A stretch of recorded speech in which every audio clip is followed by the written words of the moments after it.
So this is Money Laundering 101.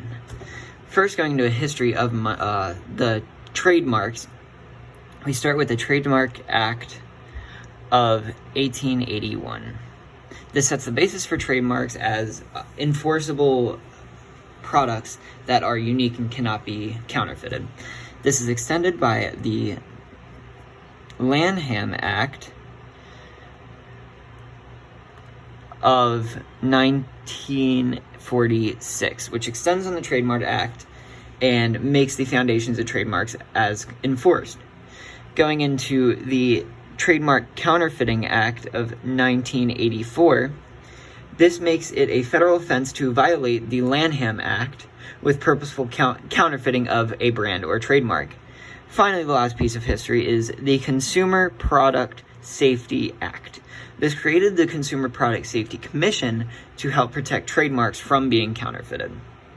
Going on to the ways to prosecute this kind of act would be, first, the owner of the trademark can sue the counterfeiter.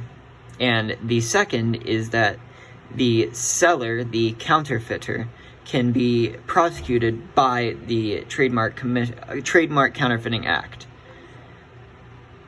Going into Joe's specific situation, his form of money laundering is often called ghost or trade-based money laundering, which is basically money laundering with counterfeit goods where you are converting illicit products for legitimate money that can be converted. Because Joe is described as the manufacturer,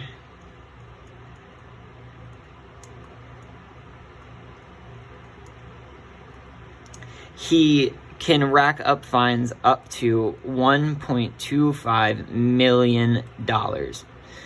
And compared to that, because he is also seeking to be the vendor, he could also pay up to $50,000 and 1 year in prison. This is if he successfully sells the products and gets caught. So going about the card processing, which is the way that Joe wants to receive his funds, he could start out by taking the funds from the counterfeited product that he sells and putting them into a PayPal account. PayPal accounts are extremely encrypted and can help with moving funds from one place to another without them being able to be traced back to illicit products that he is selling.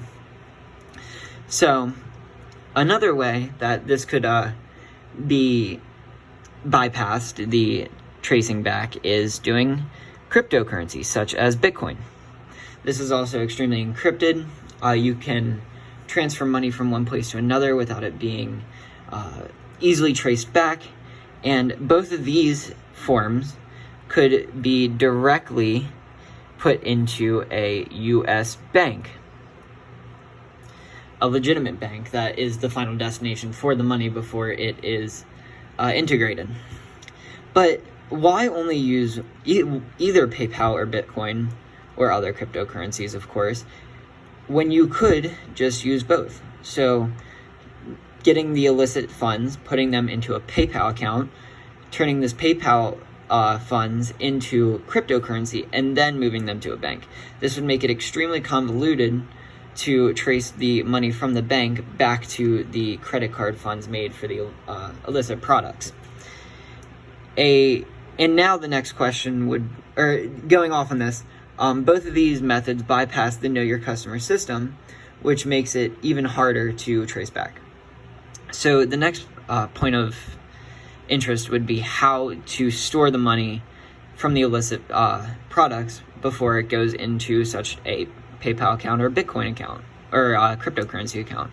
And this would be putting funds into an offshore bank, such as one in Switzerland or the Caymans, because these banks do not really track where money comes from, which would make it even harder to trace the money all the way back.